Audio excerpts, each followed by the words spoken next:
Hey, this is Kyle Stowers, and you're listening to Fish on First.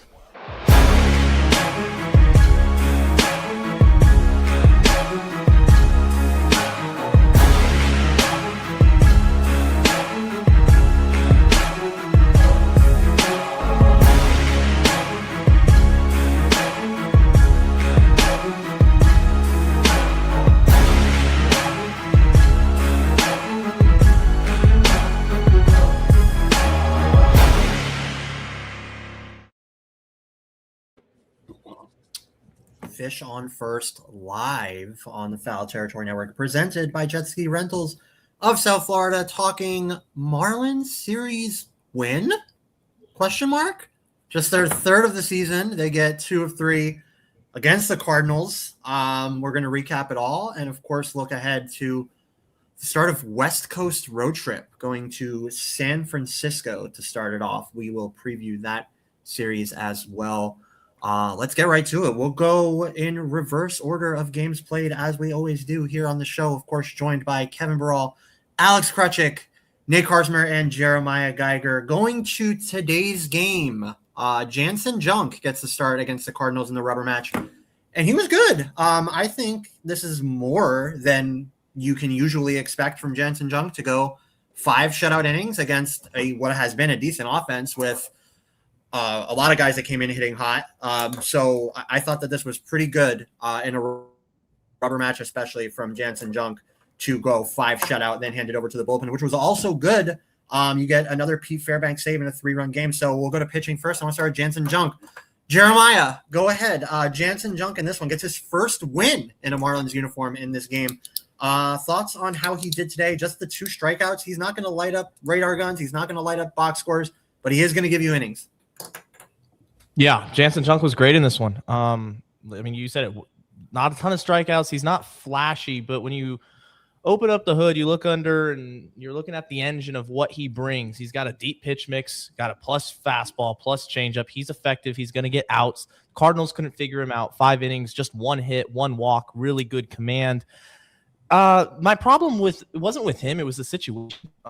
He gets pulled after 56 pitches, and it's a lot like we saw last year, early last season, reminiscent of the Cal Quantrill outings, where Cal Quantrill is going to give you 3, maybe 4 innings. Obviously, in this one, Junk went 5. But even if Quantrill was he was effective, Clayton would pull him. And it tells me at least, that the organization doesn't trust Junk to go 3 or more times throughout the order. They just don't.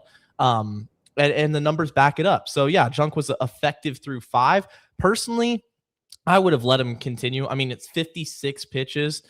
At least give him the 6. At least give him 1 more. And if he gets into trouble, he gets into trouble. Because here's the thing. If you go to the bullpen, and they threw 5 relievers in this one. It was Fairbanks who ended up getting the save. But if one of those relievers stumbles and the Cardinals come back, then we're going to be here on the show talking about, well, Clayton pulled him so early when he was rolling. And that's the problem I have, is the decision. Moving forward, though, when I look at Jansen Junk, and I'm sure we'll talk about this later, Braxton Garrett doesn't need to be in AAA. Like, he's not a AAA pitcher. This guy's a major leaguer. He just threw a complete game no-hitter and still lost. I think Junk is better suited for the bullpen. I think his stuff is good enough to survive in those high leverage situations. I really do, because today's a perfect example. First 2 times throughout the order, he dominates. It's that 3rd and 4th time when he really gets into trouble. You throw him out there in the 7th or 8th, he's a weapon. And Braxton Garrett's a veteran.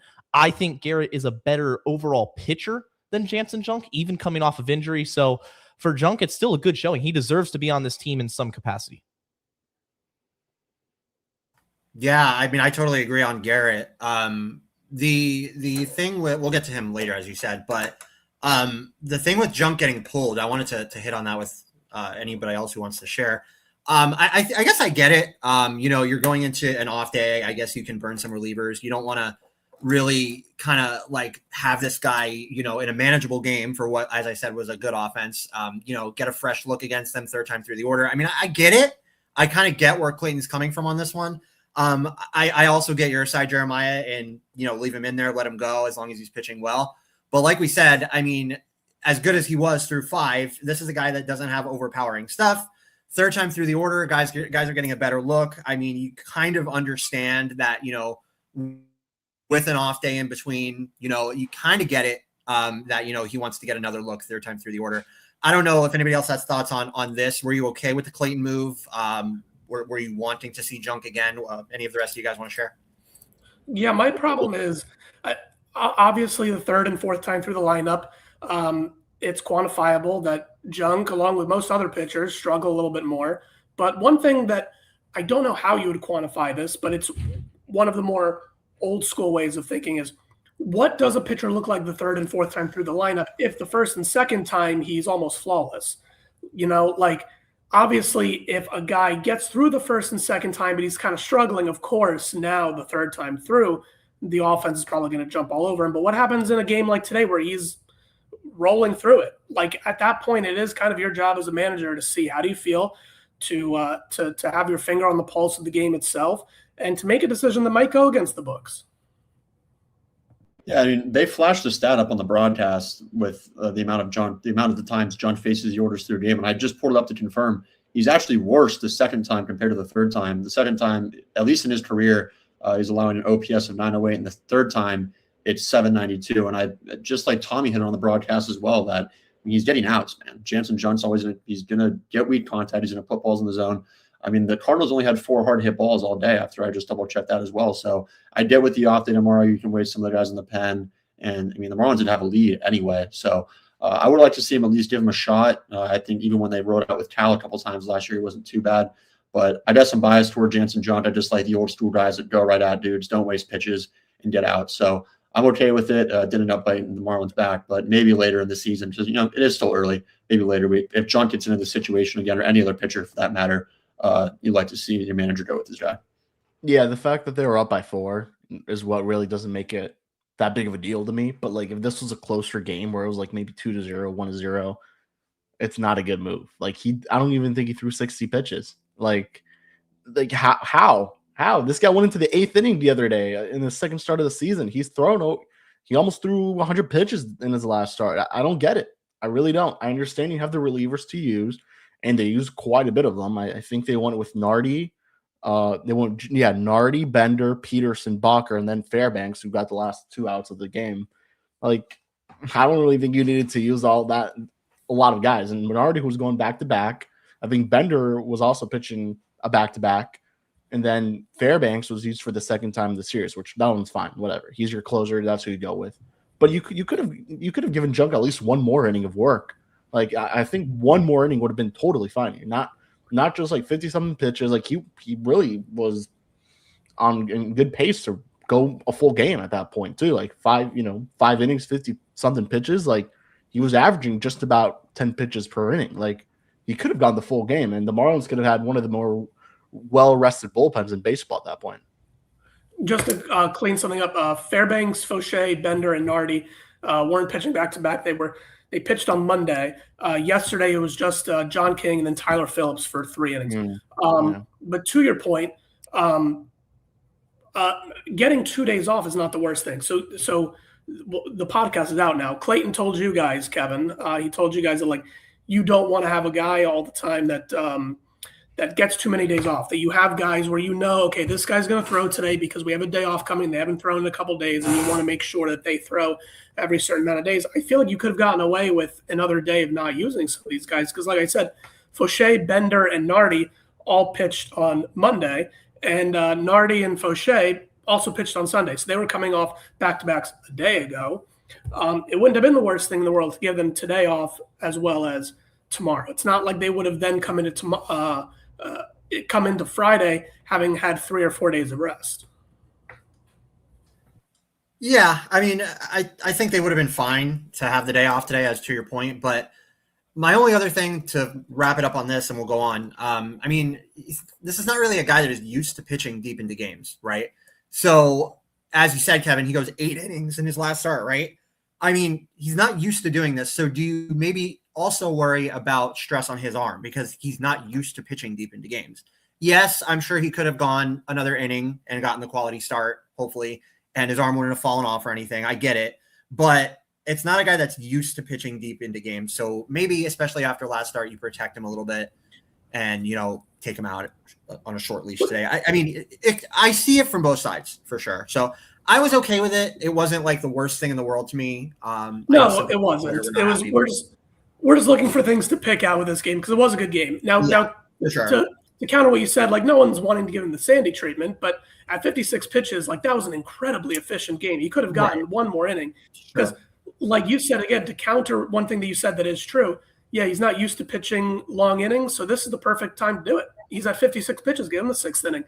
I do want to shout out the bullpen though, because like we said, like it wound up meaning nothing because after the bullpen went into a collective slump over the last week and a half, they've given up 2 runs in the last 3 games, and they've had to work. They've had to work a little bit. I think it's like 9 innings or something with 2 runs allowed in the last 3 games. So shout out to them.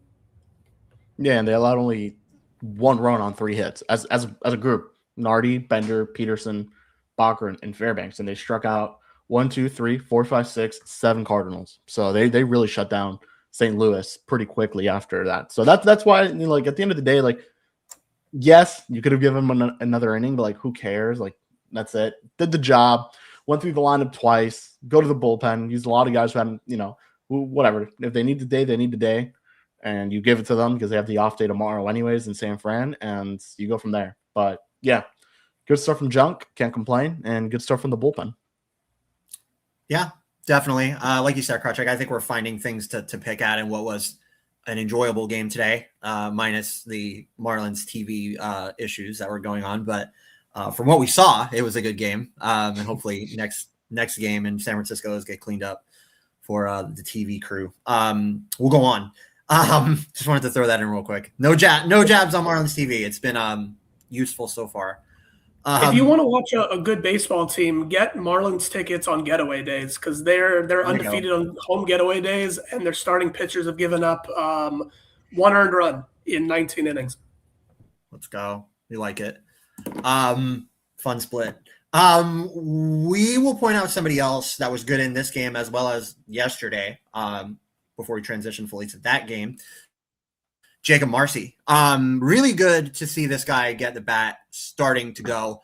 The walks have been there all year. He's been really patient. It's just he did start out having extremely high contact rates, and then lately his contact rates and hard hit rates had actually come down. So last stream with Eli, I was kind of like, maybe move him out of the leadoff spot, maybe move him down in the order, let him figure it out. They leave him in there. They leave him at the top of the order. He leads off today and yesterday, I think. And he homered yesterday. He got a hit today. He also walked today. He had 2 RBIs today. He stole his 9th base today. So it's awesome to see him putting the ball in play again at a good clip with good contact and getting on base. And that home run was like the biggest sigh of relief to me. So thoughts on Jakob Marsee in this series? I'll go back to you, Jeremiah. Tell me about Jakob Marsee. How good was this to see in this series? His overall stats are still his batting average is still in 100s. His OPS is in the 500s, I think. Or 400s. But this hopefully is the start of him getting it fully going this season. Yeah. I mean, Marsee was really good this series. I think he won our series MVP in this one. Nobody predicted the Marlins to take 2 out of 3 and have Marsee as the MVP. But dude, I really like it. I really, really like it because this is a guy, remember, coming off of last year, everybody was sky high on him. I mean, we're talking extensions. We're talking, he's the center fielder of the future. You just plug and play, and he's off to a slow start. And there was, I guess, some people panicking for some reason that Marsee needs to be sent down, and they're overreacting about this. And I never had that thought because, look, yeah, he was striking out a little bit more, but you could tell he was working counts. He was still drawing his walks. And when he was putting the ball in play, he would get unlucky. He was hitting the ball really hard right at people. And when that happens over the span of an entire season, it's going to even out. He's going to get his.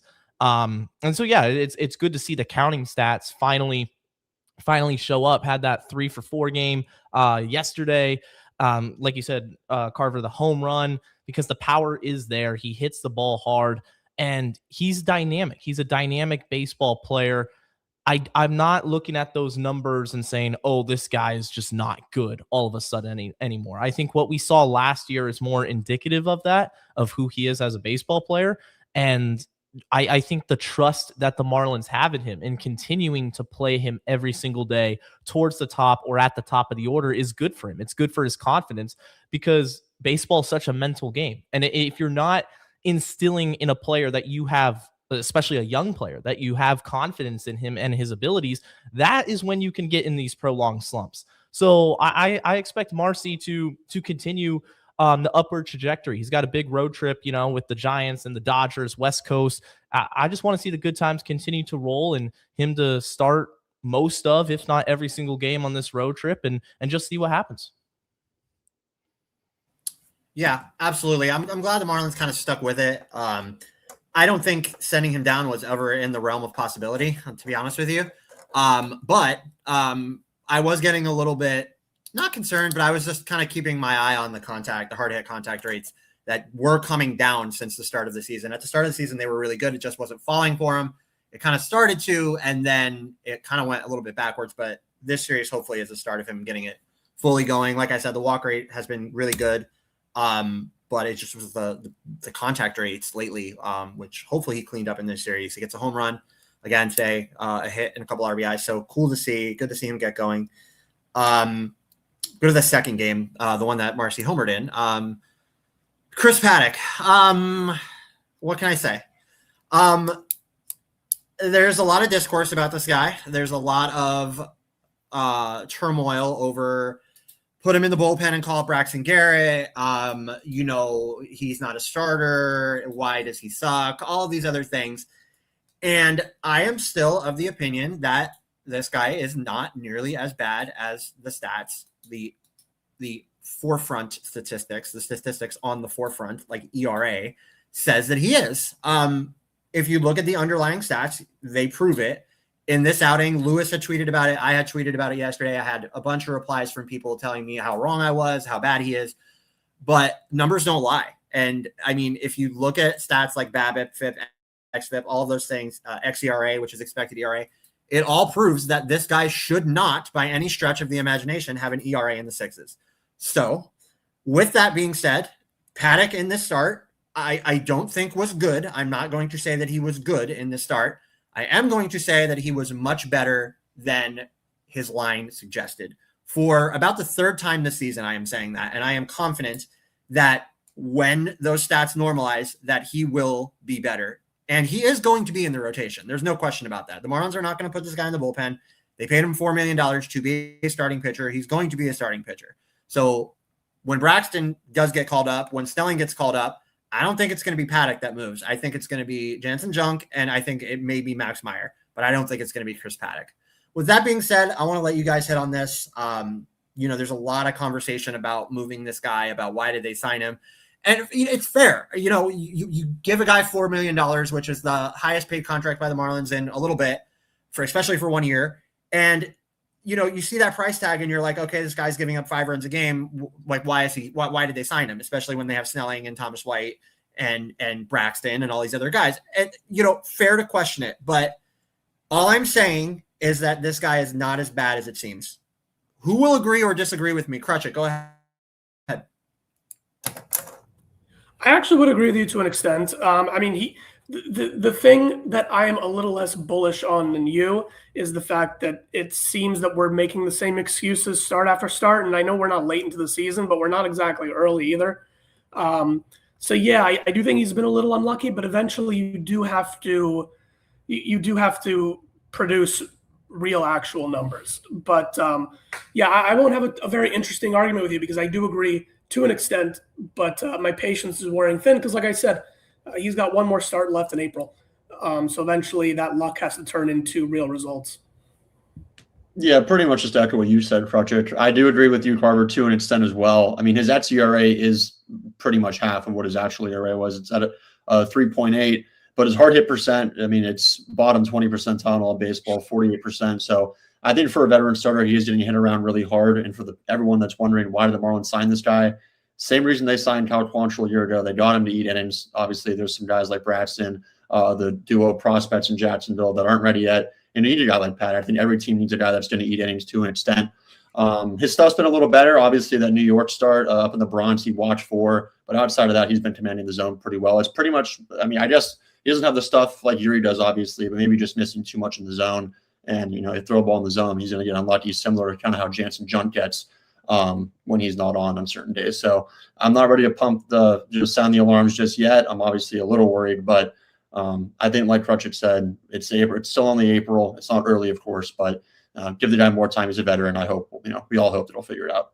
The only reason I'm worried is because of the opponent he's going up against next, and it's Monday night in LA against the best lineup in baseball. So we'll see how it goes. Not very ideal. And if you look at the probables for the Dodgers, it ain't much better either. It's Yamamoto, Ohtani, and Glass now.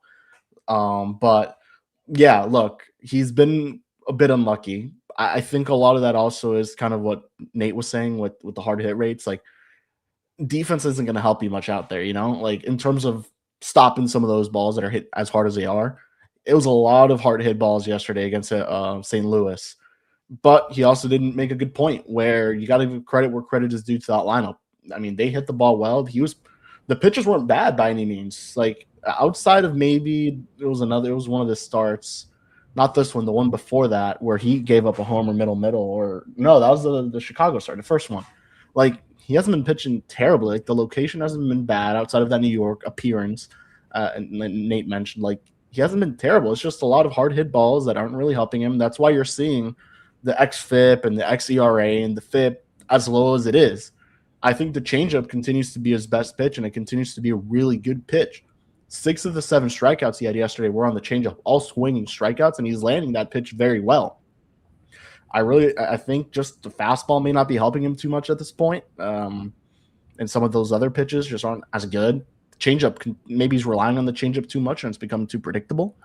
I think he's mixing well for the most part. So he also admitted it yesterday, like, he just hasn't been able to put it all together. He feels like he's just right there. Like, one couple little tweaks that he needs to make to really get it going. And I think he will. I really do think he will. I think this is a much better signing than the Cal Quantrill one was last season. I think this guy's going to give you a lot more innings. I think this is a fine pitcher. Has he been good? No. But is there a reason to defend it? Yes. And as Carver said, this guy's not going anywhere. So for any Marlins fans that think this is the first guy out of the rotation, you are unless he gets absolutely destroyed the next couple outings, you're wrong, because he's going to stick around because, first of all, they signed him. They didn't get rid of Cal Quantrill until after the trade deadline, way after the trade deadline. They're going to give this guy the same leash, if not even more, because I think this is a better pitcher than Cal Quantrill. And I think the big difference with him and Quantrill is that you saw results in spring training. Now it's just about putting that all together in the actual games. Cal Quantrill was not good in spring training. Let's not forget that. And he was not good when the season started. And it seems like they want this guy to pitch pretty deep in the games. Like, they've let him out there for quite a bit. It's not like they're taking him out after 3 innings like they did with Quantrill one start, or 4 or 5 innings. Like, they're leaving him in pretty, for a good amount of time. And he has had a good start this season. That start in Detroit was a good start. He was good. 6 innings, only gave up 2 runs, struck out quite a bit of guys. Like, that's a good ball club. They got swept that game. That's not his fault that they lost the game. So I see both sides to it. Has it been good? No. But is there a reason to think that he could be better and he will be better? Yeah, I think so. I think there's a reason I think that. I think the problem with Chris Paddock really comes down to the location of his stuff. And this is a guy that has a pretty good command of the zone. But when you look at the heat maps and you see where he's locating his fastball or he mixes in a sinker. I know he mixes in a cutter. Like Kevin said, the changeup is actually pretty good. It gets a lot of whiffs. He locates it really well. But the fastball's middle all the time. It feels like when he gets hurt, it's because he's leaving his pitches in the middle of the zone. And he gets hit hard for it. I know the peripherals are going to say, look, the xFIP is this number, it's lower, but at the end of the day, he's got a 6.38 ERA, and he's giving up a ton of hits. He's already given up 31 hits in 24 innings. Right now, his WHIP is over 1.5, which is even worse than it was last season when he split between Minnesota and Detroit. He's giving up a lot of hard contact, 48% hard hit rate. It will even out. I don't think he's going to have a ERA over 6 at the end of the year if he made 30 starts. I don't believe that. But this isn't a guy I have a lot of confidence in, because at this point in his career, I kind of think we know what he brings to the table. His stuff isn't good enough to just dominate in the zone. Like when Yuri Perez is on and his fastball is in the zone, even if his secondaries aren't consistent, Yuri can dominate a lineup. Chris Paddock cannot do that. His fastball is not good enough. I mean, opponents are hitting over 330 against the four-seamer. If it were up to me, I would try to be mixing in the sinker and cutter more often than the four-seamer. The start against the Dodgers, yeah, that worries me a lot. I think a lot of it has to do, though, with the name. It's Chris Paddock. He's the free agent that the Marlins brought in. They paid him $4 million. So Carver, yeah, 100%, I agree. They're not taking him out of this rotation for the foreseeable future. But if you just look at it in a vacuum without Paddock's name attached to the pitcher, Robbie Snelling and Braxton Garrett, to me, are better options if the Marlins are going to try to win. And that's the reality of the situation. I know they're not going to do it, but I have to say it. Robbie Snelling is major league ready. Braxton Garrett is dominating AAA. He's not a AAA pitcher. This guy was really, really good a couple of years ago. I just think Paddock needs to figure it out fast, because if he doesn't, and we're sitting here, let's say mid-June, give him another month and a half, and it's still this inconsistent getting hit hard, but the hard hit rate's still elevated, then I think the Marlins actually have to sit down and say, okay, what are we doing here? Because yeah, we pay him $4 million, but we also need results. I think it's fair criticism, especially with the hard hit rates. But I would also say that, the BABIP would tell you that a lot of these balls that are getting put in play, he's been unfortunate. We'll wrap it on that. I see both sides of it, though. Yes, he's definitely, as Kevin said, definitely hasn't been good. And we don't expect him to be Yuri or Sandy. It would be great if his ERA was closer to his FIP. Will it be as low as his FIP right now, which is 4.64? I think he will be. Yes, I think it should possibly be lower than that, and could possibly be lower than that. Right? I mean, if it was as close to the xFIP of 3.59, that would be amazing. As close to the xERA of 3.8, that would be, the Marlins will take that all day for the $4 million they spent on Paddock. I think we'll see him start to show who he truly is, and if he really has put last year behind him. Eventually, I really, that 460 or 480 BABIP, whatever he posted yesterday in that start, that can't sustain. The BABIP where it is right now can't sustain even 351 on the season for his BABIP. That's still high, with the average being around like 285. So he's been very unfortunate when he has struggled. So that is a fact. I hope we see improvement, because I do like the guy, deep pitch mix, and I think he could be better and will be better than he has been so far. We'll get to the first game of the series in a moment, but first I have to hit on our friends at SeatGeek, who sponsor our show every week. The longest Marlins homestand of the 2026 season gets started next week. 4 games against the Phillies, followed by 3 apiece against the Orioles, rare visit from them, and the Nationals. Every member of the Marlins rotation is expected to start twice. So whether you're a Sandy fan, a Yuri fan, or like me, a Chris Paddock fan, there's something for everybody. SeatGeek, the #1 rated ticketing app, has the best deals for Lone Depot Park, with over 70,000 events listed. It isn't just baseball. There are concerts and many more sporting events. Each ticket is rated on a scale of 1 to 10, so you will know what kind of value you're getting. Look for the green dots first, then work your way down to the yellow or red dots if necessary. Green dots show the good deals, of course. And of course, I have a code for you guys to save. You can use code Territory10. That's Territory10 for 10% off your next set of tickets at SeatGeek. That's 10% off any tickets, not just baseball, with promo code Territory10. Make sure you click the link in the description to download the app and have the code automatically added to your account so you can use it later. Thanks again to our friends at SeatGeek for sponsoring the show. And we are back to recap the first game of this series before we, of course, preview the Giants, where we will have presence on the ground from Isaac Azout. Excited for that. First game of the series, though, we'll get to that first. This was interesting, I would say. A fun game nonetheless, and a Marlins win. So the Marlins win this one 5-3. They sent out, against Michael McGreevy, they sent out the likes of Max Meyer. Pitched into the 6th inning, and I don't think he was bad. The 8 strikeouts, of course, encouraging, only 2 walks. So it looked like he had most of his command. Bullpen, it didn't really do them much favors afterwards, particularly Calvin Fauché, who I think has struggled a bit this year at times. And then they had Nardi, Bender, and Fairbanks, who we've already hit on. after the Marlins retook the lead. They came in and held it down pretty well. So we'll get to Meyer first, and then I'll get to the struggles a bit of Calvin Fauché, who the Marlins did not avoid arbitration with and actually had to go to court with. I think the Marlins eventually wound up winning the case. Kevin, you can correct me if I'm wrong on that, but I think the Marlins won the case against him. And I don't think it was much of a difference, but neither here or there. Anyways, so Calvin Fauché struggled in this one, did give up the lead again, but the Marlins were able to come back and win it. Meyer does get a no decision, though, in this one after pitching into the sixth. I thought pretty good again. Didn't rely too heavily on slider, which is what my look of him really is he relying too much on the slider? He didn't last time, and I don't think he did really in this one either. Gets 8 strikeouts and only 2 walks, so I think he was pretty good. Nate, Max Meyer has been getting better each start, I think, and I think this was no exception. So thoughts on him?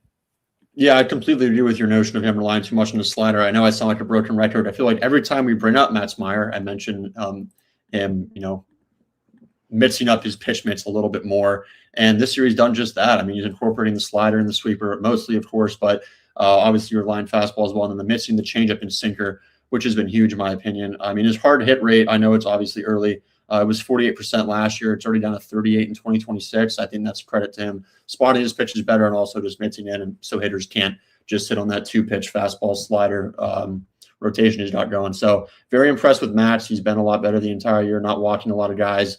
He's probably been, maybe top 3 most improved guy, in my opinion, on this team. I know a lot of people, even on our staff, have wanted him to be moved to the pen for years now. And I think I mentioned it on the open day stream, that I think he deserves maybe a longer leash on the mound. He's been bit with some injuries and some tough luck. Obviously, going back to his second overall start, getting Tommy in Pittsburgh, that pretty much just set the precedent for what's going to happen, I guess. The rest, or not the rest, but so far in his career, and just a month into 2026, he has been very impressive for me. And hopefully, is he slated to go, Sunday against the Giants? So he's going to avoid the Dodgers series, I believe. I want to say, with that lineup. Yeah. Okay. Yeah. He's on Sunday against the Giants. So he'll miss that, but it should be a good test against a veteran Giants lineup. As long as Max continues to mix his pitches, I think his ceiling is going to keep rising. You mentioned leashes, and we had one that just ran out. Some breaking news here during the show. Outfielder Austin Slater has been designated for assignment by the Marlins, per Craig Mish. So we can hit this really quickly. Austin Slater came into the Marlins very late, right at the end of spring training, I think, as a righty outfielder, hitting option. He got a pretty good look in that regard against some righties. Particularly, we remember him leading off quite a bit. But the Marlins have had it here. They've called it on this experiment with Austin Slater after he slashes 174, 286, 174 in 12 games and 23 at bats. So we can recap the Austin Slater era in Miami really quickly with Krutchik. Go ahead. Let's just get your thoughts on how you felt about this guy's tenure with the Marlins. Go ahead. Yeah, I was going to make a joke, but I'll refrain from that. No, look, I was hopeful. I didn't think that he was going to wind up becoming a long-term piece, but I was hopeful that they would get a situationally good player who they could slot in certain places. He's a fast guy. Maybe they could pinch run him. Maybe they could have him play leadoff and sometimes have some production, or maybe he'll be tremendous in the outfield. He just was really never anything, and it stinks because he's shown some modicum of success in his career, but just did absolutely nothing. And I'm not trying to be mean because he's a nice, swell guy, but I don't think he ever contributed anything positive on the field. But maybe maybe he just needed a change of scenery after a short time here. Wish him the best of luck in his next stop. Just unfortunately here, he just did not accomplish what the Marlins brought him to accomplish. Yeah, we should probably talk really quick what this means. So this would effectively pave the way for Steer Ruiz to come back. So he will be back tomorrow. Will he make his season debut? That depends on who the Giants throw out. They're currently at TBD.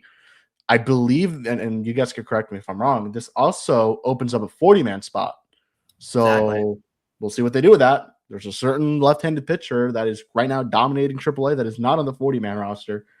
There are 2 of them but one of them more likely to be called up soon. So we'll see what they do there. I believe this also means if Slater goes through waivers, he can elect free agency. He still gets his $1 million regardless of what happens. So he can elect free agency if he chooses to. Or he just joins the fine folks over at Jacksonville and plays there for the rest of the season, which I think would be the smarter move for him to do at this moment. Yeah, and I don't know if proud's the right word, but I'm happy, I guess, that this ownership and this current GM, obviously not GM, but Peter Bendix and his staff has actually decided to cut the cord on someone they brought in. Obviously, we talked about Quantrill a year ago, but the fact that they didn't even let Slater last a month on the major league team before letting him go. And also just putting faith in Heriberto Hernandez, who we've talked about on past streams. He's been slumping to start the year, but not sending him down immediately after just seeing a little bit of struggle. So I don't know if proud is the right word, but something else to keep in mind for those that do the Sporkle Marlins opening day trivia quiz, the opening day lineups. Remember, Austin Slater in 2026 let off. So for future reference, or if you play Immaculate Grid, he's going to be a hell of an answer moving forward. Yeah, it's one of those things where hindsight's 2020, obviously, but it's a pretty bad investment. $1 million for 12 games, $174 at the plate. I mean, you understood the thought process at the time. Slater traditionally hit lefties well, but his career has just taken a downturn for the worst, over the last couple of years. Was not good last year. And the hope was, when Ruiz goes down, you needed another righty. And it, unfortunately for Slater, it didn't work out. But again, like Nate said, I'm glad that they're sticking with Hernandez. I know we speculated that Hernandez would have been the guy to go down because he has options remaining and Slater doesn't. And I think the organization made the best decision because at the end of the day, Austin Slater is not a long-term piece. I didn't expect him to finish the season on the Marlins. It just so happens that his tenure ends a lot earlier than I personally expected. Yeah, unfortunately, it just didn't work out. He's a great guy. Crutchik and I got to talk to him on opening day. Didn't talk to him after that. Makes sense why. He was not very good, unfortunately. And I hear for those watching on YouTube or watching it live, he hit 136 against left-handed pitching. He was really bad against left-handed pitching, which was what he was brought in for. He started I want to say he started every single game that a lefty was on the mound. He was brought in to pinch hit in many situations where a lefty was on the mound, and they brought him in for guys who probably should have been hitting against left-handed pitching over him, regardless if they're a left-handed bat. So he finishes slashing 136, 231, 136, 367 against left-handed pitching. He only faced right-handed pitching twice, 2 plate appearances. Had a hit. Good for him. So 4 total hits as a Marlin. Not good. And yeah, Crutchik is right. I don't think I ever saw Austin Slater have a hit. Yeah, tough for him. He has a couple options now. This also opens the 40-man spot, as we said. So I think his time here in Miami ended a little earlier than we expected, like Jeremiah said, but we'll see what's next for him. And sorry, one more thing I forgot to bring up when talking about Slater's Marlins tenure. If it wasn't for that little bloop signal he had on that Sunday in Comerica, I fully believe that Marlins would have gotten no hit by Tarek Skubal on that afternoon in Detroit. So one more thing, I guess the Austin Slater's parting gift was that the Marlins were That's what it was. Trying to remember the Austin Slater hit. I was going to ask you guys, which Austin Slater hit was your favorite? That's mine. Yeah, I couldn't tell you. All four of them. All 4 of them. Yeah, one RBI that came on opening day. It was a sac fly. Let's be clear about what that RBI was. It was not a hit. It was a sac fly. Jeez, yeah, very underwhelming to say the least. We could probably talk about Ruiz though, his return too. Yeah, it'll be good to get him back for sure. I mean, this team is in need of righty hitting outfielders, as we talked about. So it definitely is good to see him get healthy again and come back super fast. So I'm happy they'll have some speed as well. I think he hit a homer the other day in Jacksonville, didn't he, Kev? I'm pretty sure he did. Leadoff homer today. Yeah. Oh, today it was. Yeah, there you go. So yeah, leadoff homer today for the Shreds. That's how I knew he was fine, guys. Come on. Yeah, I mean he's ready to go. It'll be cool to see this guy in regular season action. So I think it'll be nice to see another one of their new guys finally get a chance here. So I think that I don't think the expectation is for him to go out and play every day. I also don't think the expectation is for him to have a massive OPS for this team. What I do think it is a solid bat off the bench, plug and play starter. He can hit against lefties, obviously. and then fast on the bases. So I think that's kind of like just a brief scouting report on him. But a guy that they brought in the offseason that they do like. So we'll see how he does in a Marlins uniform. To your point, Kevin, I do think that this does pave a clear path for Robbie Snelling to be called up. Of course, that's nothing official yet. We don't know. But man, when a guy has a sub-2 ERA in the minors with 31 strikeouts and 4 starts, he's screaming his way onto this team. And the Jansen Junk move to the bullpen, as we have already talked about in the show, seems pretty seamless. To make him the long man. I think that's the best position, the most advantageous position for that pitcher to be in, with Snelling in the back end of the rotation. So, I really do think that Robbie Snelling deserves it. I think it lines up well for him right here. I personally don't think it'll be another outfielder. I was also trying to think of a way that they may squeeze on another position player, but I think they have enough positional flex on the bench. So I really do think that this is Robbie Snelling's time to be up here. And man, is he good. So again, we're talking about, not to spoil anything, but we're talking about possibility of this guy being the number 1 ranked prospect in the organization on our next top 30 list, which should be coming out soon. So sneak peek at that. That'll be out shortly after I think we're meeting tomorrow to discuss it. So I really do think that Robbie Snelling should be headed west. Any thoughts on that? Yeah, I mean, he should be up, right? There's another way to say it. He's been really good, like really, really good. But there's also this other guy named Braxton Garrett who is on the 40-man, probably deserves it more at this point, just the way he's been pitching. Just saying with the empty roster spot, like it should be. Yeah, it should be Snelling. That's the most obvious guy you put on there, unless they want another reliever on there, which knowing this team, Kempner's been really good. Well, Kempner's already on the 40-man. Oh, he's already, because they had to protect him. So they could add your boy Eknes on the 40-man too. Yeah, they definitely could. And that would be a call-up contest point for Mr. McMullen, by the way. I didn't take him this year. Anyways, we'll see what they do. It could be reliever. I really think Snelling does make sense here. I did expect Braxton, to your point, Kevin, to be first. I wrote about that just because, the ease of access to get him on the roster. Obviously, he's already on the 40-man, and the fact that they need to kind of showcase him if they are going to trade him at the deadline, which I think they would be smart to do. So it might not be Snelling. I just think that this is a good time for them to do it if they are going to do it. Yeah. And one last note, I think Robbie Ray is the only. Yeah.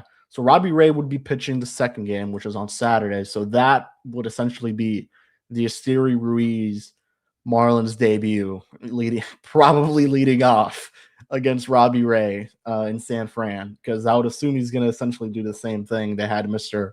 Austin Slater do. But I do think Ruiz will provide you better production than Slater. I would have to think. And the Marlins think this is a guy who they unlocked something with. They think they're not unlocked. They saw something in him in AAA that he made some certain adjustments that they think could translate to the major league level. Did not have a good spring offensively. Did not really look that good during the rehab games, but Clayton was very, he was very honest, and he said that Ruiz told him he just doesn't feel like he's on time right now. Like in terms of like timing, he just doesn't think he's there right now, and that happens when you're getting back into the swing of things. He was out for a bit, and Clayton called it a miraculous recovery of how quick this guy did come back. I think he's way ahead of schedule. It was supposed to be 6 to 8 weeks. I think he came back just a little before that. And then the last guy that yet set to come back would be Christopher Morel, and then you're looking at Griffin Connon maybe a little bit later. But yeah, there's still more roster moves to be made. Yeah, they could go a couple of ways, and we'll see what happens here shortly with how they decide to go about this roster spot that is now open, 26-man spot and a 40-man spot. So we'll see what happens there.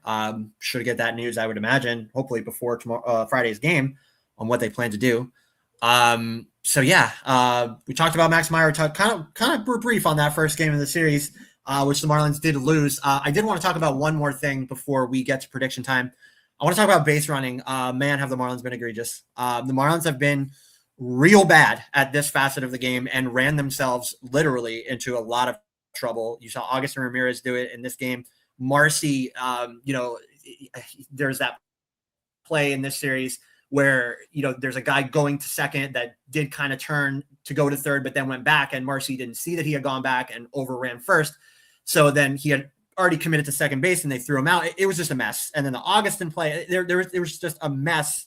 And the Marlins, unfortunately, lead baseball in this category, being runners thrown out while on base. So this has been terrible. This is definitely something that needs to get cleaned up, especially for a team like the Marlins, who aren't the best with runners in scoring position, who aren't the best at manufacturing runs, right? That do need to be that team that kind of pieces it together, plays small ball on the bases, and be smart about how you go from each base to each base, go station to station. So, yeah, terrible so far. I think we will all agree. But what's the catalyst for it? What's the reason that this is happening to Marlins base runners? I'll let you guys hit on it. Nate, go ahead. I think the only thing I can go to is that they might just be over aggressive. We've seen it a lot this year, obviously, with Jakob Marsee and Ed stealing a lot of bases, even a lot of guys you wouldn't imagine stealing bases. And I think a lot of it could just be falling asleep, man. I mean, there's no way around it, really. I don't want to mince my words. Maybe I was too harsh last time we talked about base running mistakes and other things of the matter. But like you said, Carver, and just like Tommy's note on the broadcast, way harsher than you have, it's things that can't happen, especially with a team like you noted, like the Marlins, who aren't that good with runners in scoring position. And they play a lot of small ball. Usually when they're on the bases and active on the bases, it's to get guys into scoring position, not make the last out of the inning or the second out of the inning when you can really kill a rally.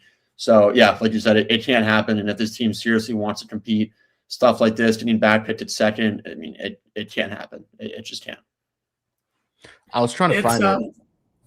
It's a little bit of a balancing act. It's a spectrum. So first of all, the catalyst for it is that they're being aggressive by design.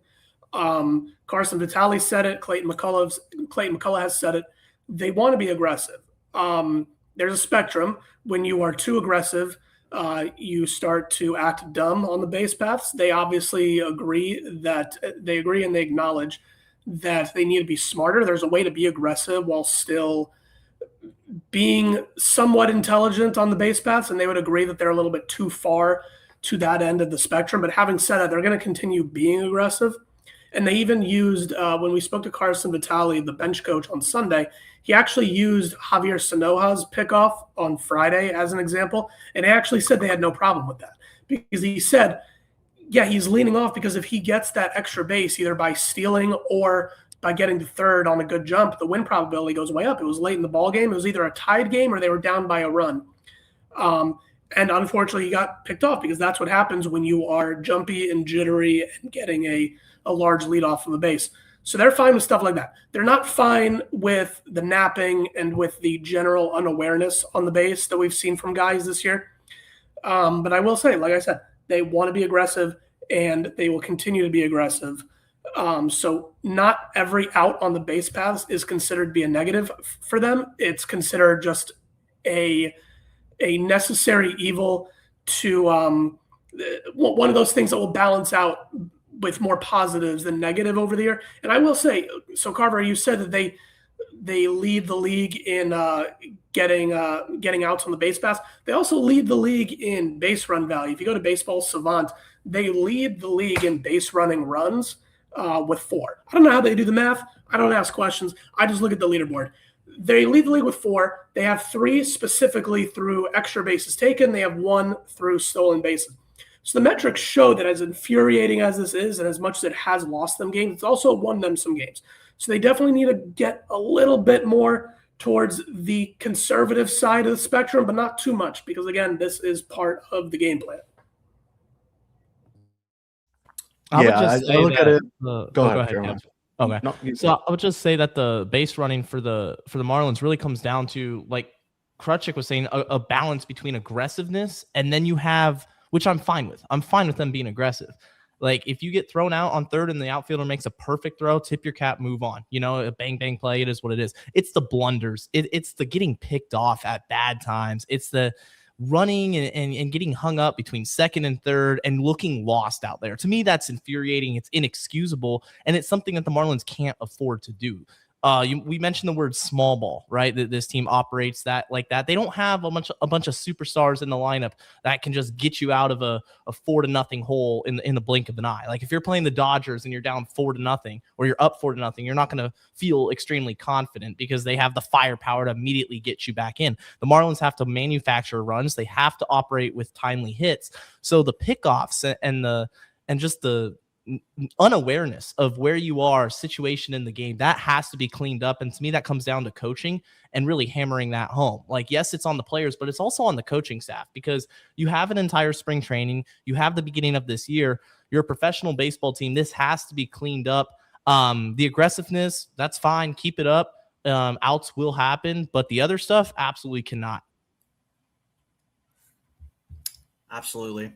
100% needs to be cleaned up. I totally agree.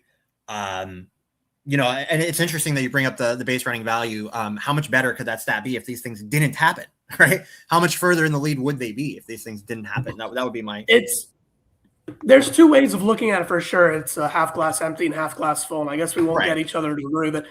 But, because you alluded to this before, and I see this exact opinion all over Twitter, and I still don't know which side I take at this moment. People say, when you hit the way that you do, you need to be conservative and not take stupid outs. You could also make the argument that when you hit the way you do, you have to be aggressive and take the extra base. And sometimes that means that you're going to get thrown out. So as of right now, I'm just looking at the stats to see if it's been working out. And so far it has. It's just, I agree with you on both occasions where, you struggle to get guys on base. So why wouldn't you be aggressive with guys on base, especially if you're in a certain situation in a game, right? Where, you need runs, right? That's what it comes down to. So I get it from both sides that, the strategy, I wish they would kind of like at least fall somewhere in the middle with the aggressiveness, if that is the issue. And I could definitely see it being the issue. My only thing is, like, some of these mistakes are just like so little league, right? Just like not looking at the runner in front of you, not hearing the base coach. Cause you got to imagine Lolly's over there on that Marsee play screaming back. And he just overcommits to second base, right? Like, some of these mistakes are just so little league, especially with overrunning bases. You need to know, okay, I can go this far before I'm committed, and then I got to go back, right? So that awareness just isn't there. And those kind of things are taught at a very young age in baseball. So those things have to get better. Absolutely have to get better. It can't continue at this clip. If it happens once in a while, you look past it, but it can't really continue to happen at this clip. To Tommy's point and everything else, it's just those little nuances that screw you out of runs, and it's all unforced, right? You're giving them outs, and the Marlins are not in a position to do that with what they have in their lineup. Yeah, agreed. And just real quick, I think one example from this past year is, I think it was the middle game when you send X, obviously you see a bobble in the outfield. I think something that I've heard, when I played baseball forever, was that being smart aggressive is fine, especially X saw the bobble and third base coach sent him. Mason Wynn probably is the strongest arm in all of baseball at shortstop, throws him out on a line. You live with that. But I guess to call one guy out, Audisy Ramirez has been picked off at least 3 times on the bases, at second, at first. I don't know if I can't understand that. I don't want to sound like a broken record again, but got to get cleaned up. And I'm not going to compare it to any level of baseball, but like Jeremiah said, and like you said, Carter, you learn that stuff at a very young age. Absolutely. I could confirm that it is Ruiz. Ruiz rehab assignment done, meeting the team in San Francisco. So there you go. All right. That's pretty expected, I think. It was just a matter of confirming, because you never know sometimes. But yeah, I'm just interested to see what For we're going to do Fish with on the 40-man spot. I'm just interested to see what they do with the 40-man spot. Obviously, you're going to give it to a guy who you expect to be up at some point. So we'll see. We'll see what happens. We'll get some clarity on that, I'm sure, in the coming days. So stay tuned on that. We do have a series to preview, though. We need to preview the San Francisco Giants. Before we do that, though, I got one more piece of business to get to, and that is, of course, for our friends at Jet Ski Rentals of South Florida. So, of course, they are a regular sponsor of our show. We definitely appreciate them, so we want to shout them out and give them all that they deserve. So this podcast is brought to you by Jet Ski Rentals of South Florida, offering Miami's best jet ski and boat adventures. With 6 jet ski locations and over 120 boats, there's something for every style, every budget. Ride jet skis right in front of the downtown skyline and Ferris wheel, or book your own private boat starting as low as $300 with a captain included. Bring your drinks, your friends, and enjoy the water your way. The boat is completely yours for the time that you reserve it. They're reservation-based only, so to book, call 305-990-2192 or check them out online at sfjetskirentals.com. And make sure to use promo code FISHONFIRST to receive 10% off your next booking. Again, that's 305-990-2192 or online at sfjetskirentals.com. I don't know if there's jet skis allowed in McCovey Cove. I would doubt it. There's boats allowed, so we'll see some of those, but I don't think jet skis are allowed. We saw like a barbecue out there sometime this season. They get crazy. Doing weird stuff. So maybe we'll see a jet ski out there. We'll see. The Marlins headed to San Francisco, one of the better venues in baseball. I used to live in San Diego. I've been to this park. It is great. One of the better places to watch live baseball is Oracle Park. It's a great place. I hope Isaac enjoys it as much as I did. Of course, he'll have a great view from the press box. Their press box view from pictures that I've seen looks absolutely amazing. So I'm sure he will have a pretty awesome press box report for us at some point. I want to get him to take a picture and show it to us because that view is amazing. Anyways, they are facing new ballpark. New ballpark would be checked off, by the way. For so there you go. Another one down. Yeah, we're getting there. Yep. So San Francisco. Unfortunately, the Giants' on-field product is not as nice as the scenery in San Francisco. They've been pretty underwhelming. And I would say there's reasons why. Offensively, they've been underwhelming, especially for playing in a hitter-friendly park like Oracle Park. And then Logan Webb, who I expect we will see in this series, has really struggled to start the year with an ERA like over 5. I'm pretty sure we'll probably see him in the first game. Giants haven't confirmed anything yet, but I'm pretty sure he's in line to start. I think this first game on Friday. Giants have everything as a TBD at the moment, but Fangraphs, who does show projected starters, has it as Adrian Hauser, Robbie Ray, and Landon Roop. Wow. So no Webb. Isn't Webb on like 5 days rest right now? That's weird. Anyway, okay. Okay. Interesting from Fangraphs. Again, the Giants haven't confirmed anything yet, so we'll see. Exactly. Yeah. We'll probably find out tomorrow. Yeah. So we'll see. But their pitching as a whole has not been bad. They have 2 starters with ERAs in the actually under 3. So they've gotten some guys to help in the absence of Webb struggling. And I think Webb, there was a press conference with him the other day. He was saying, like, I think I'm hurting the team right now. Of course, with a guy like that, you expect him to turn around at some point. If he does pitch against the Marlins, hopefully it's not in this series, but we'll see. So he has struggled. Their offense has also not been great, as you can see on the right side of the screen here. Very little red. We will reunite with Mr. Luis Arias and also with Gerard Encarnacion, so we'll see that. But just on the forefront, I mean, this team, they're 10-13. Nothing really stands out. I mean, not yet, at least on the season with them. It's just kind of a meh team right now to me. That is not performing too terribly well. So I'll get your guys' thoughts on this team. Jeremiah, go ahead. Thoughts on how this Giants team lines up. Yeah, the Giants are just kind of an average baseball team. That's how they've been over the last couple of years. Perfectly average, right around that 82 win mark. Going into this season, I didn't really expect much else to change. I was expecting them to be okay. Nothing crazy. The offense has surprised me with how bad it is. Second lowest runs scored in all of baseball, like 78 runs. For comparison, the Marlins are sitting about 15th, 16th in all of baseball. And the pitching, Webb really struggling. Robbie Ray, he's a veteran. He's good. I'm excited to see him pitch against, should be Yuri, right? That Saturday, that middle game. But the offense for San Francisco just does not impress me. I think this is a series in which the Marlins can take advantage of. It's going to take solid defense, especially in the outfield, because that outfield can be tricky. They have, triples alley out there, so the Giants are going to be aggressive. Also, the Marlins could be aggressive. If a ball is hit in that right center gap, look for guys to turn a double into a triple. I'm excited for this one. That ballpark is absolutely beautiful. Giants, they're kind of on desperation mode. Marlins can get back to over 500 with a good showing, but the Giants are 3 games under, so they're going to try to be looking to put a couple wins here at least and climb back into the National League West. Yeah, real quick. Giants second to last in RBIs. To their credit, they do have the 9th lowest strikeout rate in baseball. Marlins are at 7, so that it's a team that is pretty, decent approach, nothing too crazy. And then on the downside is that they do walk the least. So a Marlins team that likes to fill up the strike zone, I think you can make the case that it's a pretty good matchup, right? In that sense. Marlins and Giants. Marlins are the 3rd highest BABIP, and then the Giants with the 4th. So something else to look at there. But yeah, this is a very interesting team. I thought this team was going to be a lot better. I think this team has just been more in the storylines because of Tony Vitello and the jump that he's making. And we could talk about that and everyone's thoughts on that. seems to be taking some time to adjust to the major league lifestyle level, whatever you want to call it. I just realized this is already outdated, the baseball savant thing. Austin Slater's on there. But yeah, no, solid team. Nothing crazy. We're going to see old friend Luis Ariz. Matt Chapman's in there too. Drew Gilbert, as Carver mentioned, Gerard Encarnacion. They're going to be out with Daniel Susac, who had the highest OPS on their team. So essentially their best offensive player is now out, Susac.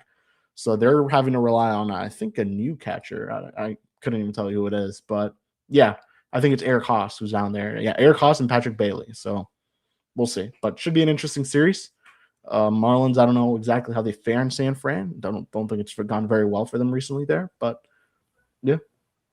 Yeah, I feel like this Giants team has been treading water ever since that 100-plus win 2021 year. And just to clarify two things, Logan Webb is going tomorrow against the Dodgers. They started their series against LA yesterday, so he'll be going tomorrow. The Marlins will avoid seeing Logan Webb, which I don't know if avoid's the right word this time around, but they will not be seeing the Giants ace.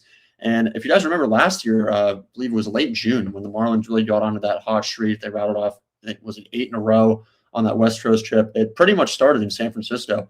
Those late games, I don't know if we all forget, but they ended up sweeping the Giants and then going into Arizona and sweeping them. There were some fireworks. Remember, the benches cleared in that last game, and Clayton got tossed in the first inning because of antics from the night before. The ringleader on that team last year seemed like he was really not a fan of the Marlins is Wilmer Flores, and he's now playing in Mexico. So the Marlins don't have to worry about him this time around. But maybe some emotions carrying over from last time, and it should be interesting. But I think the Marlins have a good shot with the pitching matchups and such against this team. I guess I just kind of assumed that the Giants had a day off as well, but they don't. Anyways, good. I guess fortunate because Webb can turn on at any time. So I'm not mad about not seeing him. So we'll see. I think the Marlins do line up decently well against this team. I just wanted to hit really quickly on what we will see on Friday with Sandy Alcantara. I think this is like the perfect time for him to get right, and be Sandy. Whereas his last two starts, he hasn't really been himself, I would say. Despite giving you length to 6 innings and 5 innings, he had the 7 earned run start in those 6 innings against Detroit, and then against Milwaukee, it was the walks, 6 walks. So I think a perfect get right moment for him in the series. Will any of us pick him as series MVP? We'll find out on prediction time. Kevin, go ahead, hit it. This is prediction time. That's my prediction, but who knows? So prediction time in this series. How many games are the Marlins going to win against the Giants? And who is the series MVP? Here's your recap from last series. A lot of us, I think, picking right and giving the Marlins. Almost everyone did. Only like 3 people. 2-1. Yeah, 2-1 series win.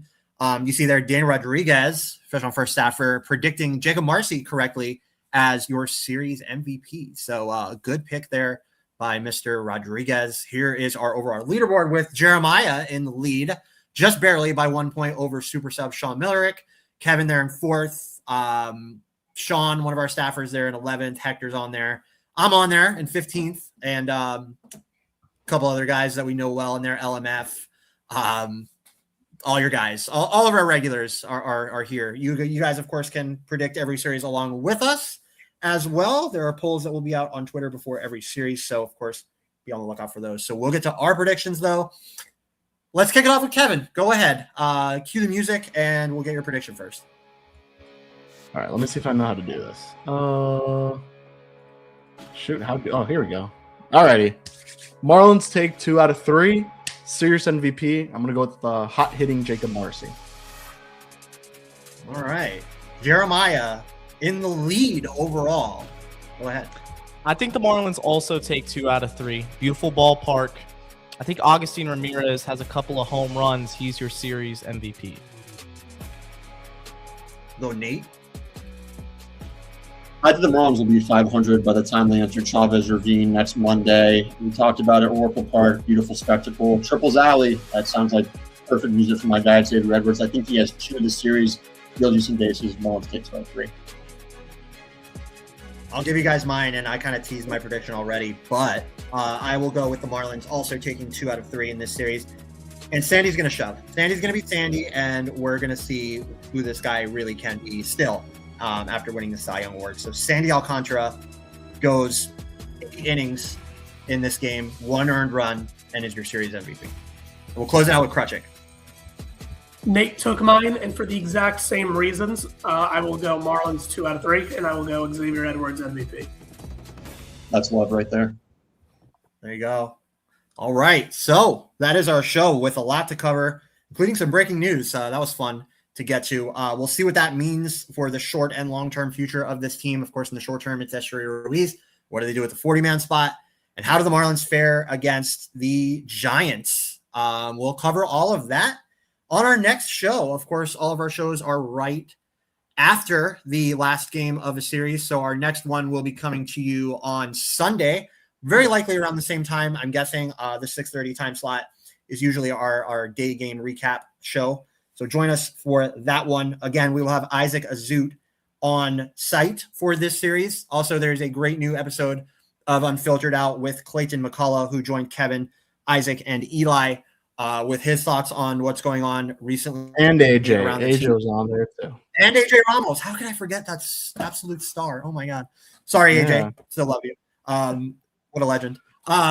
Anyways, listen to the pod. That's the point. It was great.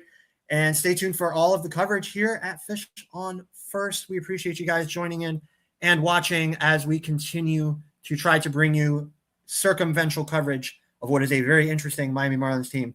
That's all we got for now. Krutchik, Baral, Jeremiah, and Nate Karsmer. I don't know why I didn't say Kevin Baral, but Kevin Baral and Nate Karsmer on the show today. With Eli's absence, hopefully Eli back for the next one. He had some stuff to take care of, but the founder will be back with us pretty sure next time on the show. Hopefully we did him proud. That's what we got for you guys today. We'll see you guys next time on Fish on First Live on the Foul Territory Network, presented by Jet Ski Rentals of South Florida. Go Fish.